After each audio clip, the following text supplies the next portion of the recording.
नमस्कार, मैं इंतजारुल हक, फाइनल पोस्ट में आपका स्वागत है। साथियों, जैसा कि आप जानते हैं कि किसी भी समाज और राष्ट्र की तरक्की के लिए तालीम का होना ज़रूरी है, एजुकेशन का होना ज़रूरी है। जब तक पूरा समाज तालीम याफ्ता नहीं हो जाता, शिक्षित नहीं हो जाता, तब तक तरक्की की बातें करना बेमानी होगी। ऐसे हालात में जब कोविड ने हर तरफ पांव पसार रखा है, तमाम शिक्षण संस्थानें यहाँ तक कि मदरसे भी बंद हैं, बच्चे घरों पे हैं, ऑनलाइन की कहीं व्यवस्था है, कहीं नहीं भी है। जिस तरह के हालात बने हैं, वैसे हालात में खास करके मदरसों के बच्चे कैसे तालीम हासिल करें, कैसे समाज की मुख्य धारा से जुड़े, आधुनिक शिक्षा उन्हें कैसे मिले, इन्हीं मुद्दों पर आज हम बात करने के लिए तैयार हैं। बिहार राज्य मदरसा एजुकेशन बोर्ड के अध्यक्ष जनाब अब्दुल कय्यूम अंसारी साहब का।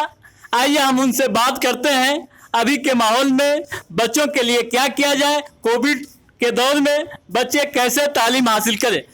अब्दुल कय्यूम अंसारी साहब, आपका बहुत बहुत शुक्रिया, आपने आज इस बाइट लेने के लिए मुझे बुलाया। सबसे पहले मैं जनाब नीतीश कुमार वज़ीर आला बिहार का शुक्रगुजार हूँ।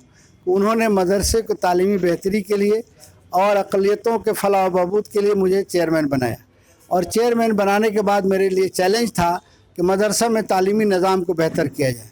उस सिलसिले में सबसे पहले यूनिसेफ की मदद से नया निसाब तालीम मुरतब किया गया और 1 से 8 तक SCRT बुक और 9th and 12th मतलब फ़ौक़ानिया और मौलवी में NCRT बुक को शामिल किया गया और टेक्स्ट बुक कॉरपोरेशन से उसको पब्लिश कराकर तमाम मदरसों में पहुंचा दिया गया। यूनिसेफ की मदद से रूटीन भी तैयार करा लिया गया और इस तरह काम करके मदरसों में तालीमी इनकलाब लाने के लिए कोशिश की गई। उसके बाद जदीद तकाज़ों के तहत मदरसों में ऑनलाइन फार्म भरने का, ऑनलाइन रजिस्ट्रेशन करने का, ऑनलाइन जो है उस तरह से जो बच्चे जो अपना स्क्रूटनी कराने का, ये सब किया गया। मदरसा बोर्ड में ये 2 सर्वर लगाए गए हैं ताकि हम हर काम ऑनलाइन कर सकें।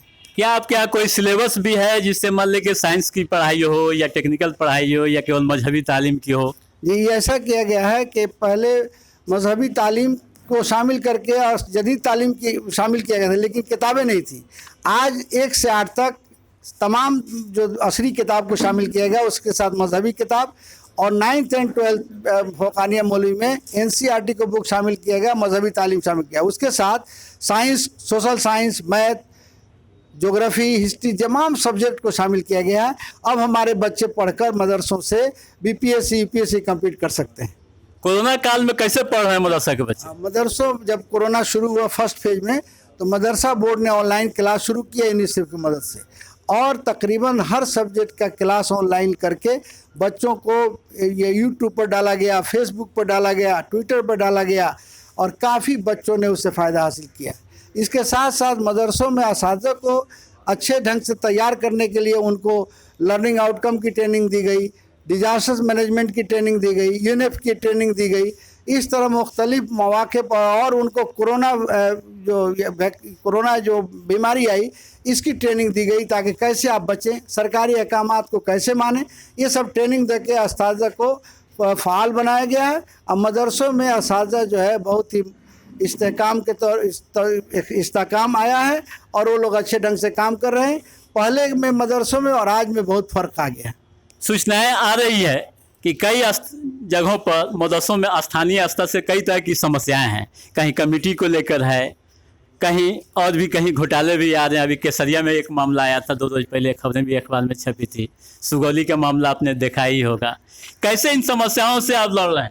ऐसा है, शुरू में ऐसा निज़ाम था कि कमेटी आवाम के ज़रिए बनाई जाएगी, जिससे बहुत सारे तनाज़ात मदरसों में खड़े हो गए। मैं आने के बाद बोर्ड की मीटिंग किया और बोर्ड में फ़ैसला लिया कि हिंदुस्तान के आइन के 28(2)A के तहत तमाम मदरसों में ट्रस्ट बनाया जाएगा। और ट्रस्ट कौन बनाएगा? हिंदुस्तान के आइन के 29 के तहत मदरसे और अक़लियती इदारा कायम करने का हक़ हासिल है और 30 के तहत चलाने का हासिल है और 28(2)A के तहत ट्रस्ट बनाने का, मदरसों में ट्रस्ट का आदेश दिया गया और इसको हाई कोर्ट ने भी तस्लीम किया और तमाम सरकार ने भी, हमारे प्रधान सचिव ने किया। आज मदरसों में ट्रस्ट बना देने से ये लड़ाई कम हुई है और कुछ पहले से तनाज़ात थे उसको मैं हल कर दिया हूँ। आज अंजुमन इस्लामिया में भी इस तरह का तनाज़ात था, उसको भी आदेश दे दिया गया और नई कमेटी यहाँ पर जो बनाई गई थी ट्रस्ट के जरिए आज वो काम करेगी, यहाँ कोई दिक्कत नहीं है। कौन कौन लोग हैं नई कमेटी में, किसको किसको आपने किया? नई कमेटी के सदर जनाब अंजारुल साहब हैं और सेक्रेटरी हमारे जनाब इफ्तिखार साहब सदर हैं और सेक्रेटरी जनाब डॉक्टर परवेज अजीज साहब हैं। इसलिए यहाँ पर बहुत शांति से इंशाल्लाह काम होगा। लड़ाई मदरसे में ख़त्म हो गए हैं, अच्छे ढंग से सब जगह काम चल रहा है। चलिए बहुत बहुत धन्यवाद, शुक्रिया आपने बात करने के लिए। जी बहुत बहुत शुक्रिया।